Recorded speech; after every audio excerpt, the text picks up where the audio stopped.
All right, let's get back to the U.S. Supreme Court blocking President Biden's plan to cancel $430 billion in student loan debt. 2024 presidential candidate Vivek Ramaswamy joins us. Great to have you here, Vivek. Let's start there. Get your reaction to the court essentially saying that Joe Biden doesn't have the power to hand out that kind of money. I think it's a great decision by the court. It actually builds on West Virginia versus EPA, which they ruled on a year ago. That held that the EPA, the Environmental Protection Agency, exceeded its constitutionally authorized scope from Congress. This comes down on the same side of that question with respect to the U.S. Department of Education. So I think this is even more important than just being about student loan forgiveness. And as a policy matter, I think it is a disaster to be able to forgive loans for some in what's actually a regressive move by Biden.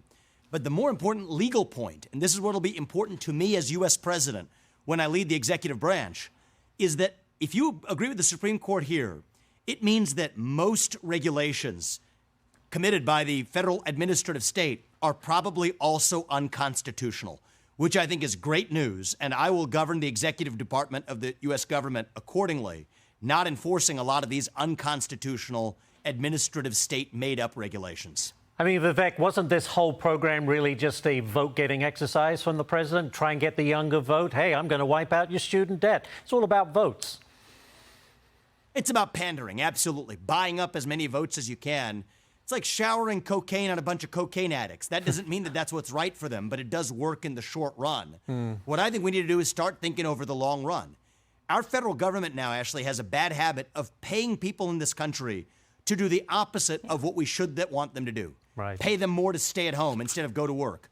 More to single mothers not to have a man in the house than to be married. And now actually subsidizing loans for the people who aren't paying them back rather than for the people who do. I'll end that as our next president. Very good. I want to go on to the other big issue that the High Court also struck down, affirmative action in college admissions. Your thoughts on that?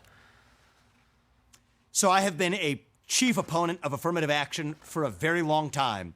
I think the court came down on the correct side of this, but I think that's not a destination. That's just the first step.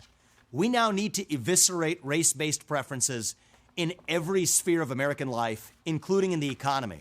As U.S. president, I'm going to use that as a next step to say I'll repeal Lyndon Johnson's executive order, which requires government contractors employing about 20% of the U.S. workforce to adopt these race-based quotas as well. We need to restore a country where, again, you're judged not on the color of your skin, but on the content of your character and your contributions. Meritocracy is part of what it means to be an American. And I'm proud to say the Supreme Court took a first step. It is just that, a first step to restoring merit in America. Next one for you, Vivek. A new Fox poll shows 48% of Americans believe that the country's best days are behind us. Well, that's depressing. It's down 9 points from just 2 years ago. You know, what would you do to turn this around? Where's the disconnect? I think the disconnect is that young people don't even know the facts about our country's history.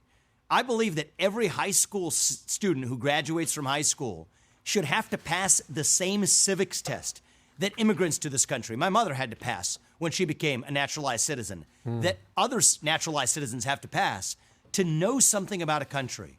Young people don't value a country that they just inherit. They value a country that they have a stake in building. The other thing, Ashley, is the declining economic growth in this country is not helping that statistic. We're slated to grow at less than 1% GDP growth this year. For most of our national history, we've grown at over 4+% GDP growth. I have a good plan to restore that. It's not complicated. Unlock American energy, put people back to work, reform the Fed, shut down the administrative state. Once we restore economic growth again in this country, I think many Americans of every age will once again be proud of this nation as well. It's part of what we need.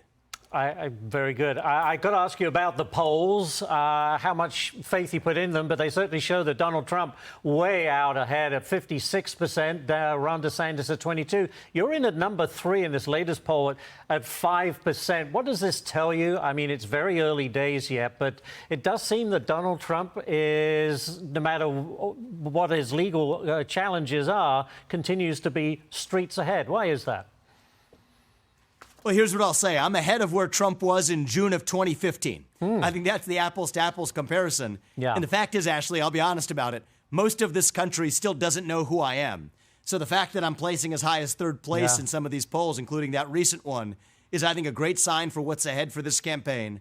The debates start in August. I think anything before the debates at a granular level is irrelevant. I'm glad I'm going to be close to the center of that debate stage, hopefully, and then we're going to actually move up from there. We have an early voting system in Iowa and in New Hampshire for a reason. I think that first-in-the-nation status is important because it allows voters to really get to know candidates personally.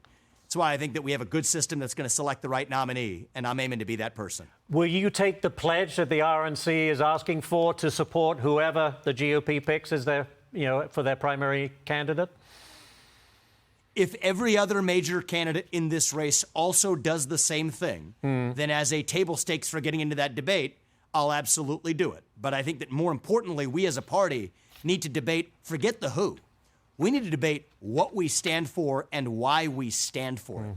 That's the more important part of the debate stage. We argue about the who too much. I argue about the what and the why. Let's define that agenda. And I hope we select the nominee for our party who's actually leading the way in defining that agenda. I think that's what we're already doing, Ashley. Very good. We'll have to leave it there. But Vivek Ramaswamy, sir, thank you for joining us today. Really appreciate it.